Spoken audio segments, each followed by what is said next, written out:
Hey guys, John with Low Pass RC here. We have the new universal mountable fuel pump system. So we're going to do a little video on how this thing mounts up onto whatever jerry can you decide. I'm just going to use a 10 liter here just for example. It's going to vary depending on what can you're using. Now this system will be offered in two different options. One, it's going to come with all the required fuel lines and the topper for your jerry can. It's just a very basic topper, but it's something to get you going. Or just the pump assembly itself with the required mounting equipment. When you purchase it, inside the package there will be alcohol swabs. This is to clean the surface area that you decide to mount the pump on. Very important step, make sure you wipe this area down before sticking it on. Once you've got your jerry can area cleaned off with the alcohol wipe, you're going to flip your pump unit over, and on the back side there's adhesive 3M tape. You're going to remove the protective film off of there, and then you are going to stick it in place in the spot that you think you want it. Once you have it stuck onto your jerry can, in the package there's going to be Velcro. Now if you look at the side of the pump, right in here there's a gap that I've built in place to thread the Velcro through, so you're going to go ahead and do that. Once you've fed your Velcro through there, you're going to find in the parts bag these little plastic strap holders that I've designed and included with the kit. We're going to thread those onto the Velcro on both sides. Once you got it threaded, you were going to clean the area on the jerry can and stick it accordingly on the side of the pump. This is just to help the strap from falling off the can.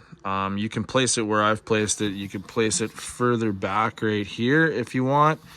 There's no rule in place for this. Just place it wherever you think is the best. And there's two of them, so one on each side. Once you've got that done, you tighten your strap up and stick it down, and you can leave it as this. I mean, this will securely hold your pump assembly onto the jerry can. But we've included another feature that you can use or you don't have to use depending on your jerry can. So we'll go over that next. In your kit, you're going to get a piece of stainless steel braided wire, some crimps, and some heat shrink. And on your pump mount, right here, there's going to be holes. So what you're going to do is like a pull-pull system in a large-scale gas airplane. You're going to thread your cable through here and wrap it around the top of your lid, and then back to here and crimp it. And I'll come right back with what that looks like when it's done. So here it is on the mount itself. So we've looped it through and put our little crimps down.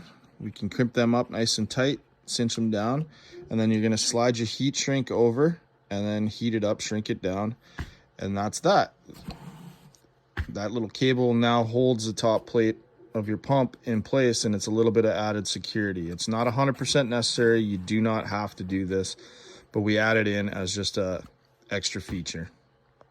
And that's pretty much how the system is mounted onto the jerry can. It's locked on, it ain't going anywhere. The next few steps are, if you did purchase it with the fuel lines, we'll just quickly go over how to set that up and how I recommend doing it. If you get the kit with the fuel lines, you're going to get a chunk of yellow fuel tubing. You're going to get a chunk of yellow recoiled fuel tubing. You're going to get a filtered clunk, a fuel nozzle, 24 inches of blue fuel line, which is to go inside your jerry can, some stainless steel wire, and your fuel cap. So the first thing you're going to do is remove the factory cap, and I'll show you how to install the fuel cap and the clunk line. Once you've removed the fuel cap, your stem, you're going to need this little rubber seal off of it, and that is going to go onto your new fuel cap. And as you can see, once you install it onto your fuel cap, there you go. So the next step is we're going to attach the blue line to here, and then we're going to attach the clunk. So we've got the clunk attached and the blue fuel line onto the cap. I recommend everything gets safety wired. So what you're going to do is you're going to wrap 2 wraps of wire around that stem, and then cut it and twist it just tight. You don't want to over tighten it. and I'll show you what that looks like here right next. So there you have it. The safety wire is installed. It's tightened up. On every single fuel line attachment on this system, I recommend doing this. That's why we include the stainless steel wire. It's up to you whether or not you want to do it, but it definitely prevents the lines from ever sliding off. Then you take your clunk line, stick it in your tank, and place your cap on. And tighten it up. So next, all you have to do is install the rest of your fuel lines to the system. So I'm going to do that, and then I will come back and show you what it should look like when it's done. And there we have it. Everything's installed. Make sure that you safety wire all your connections so that they don't come loose down the road and they don't suck air in from a loose fitting. And that's pretty much the gist of the fuel line install. You can see my other posts and previous videos on how this whole thing operates, but that's that, guys. And of course, you can, like I said before, you can purchase it without the fuel line system and do your own thing, use your own fuel cap. So we'll leave it at that. And if there's any other questions, do not hesitate to contact us on Facebook or lowpassrc@gmail.com.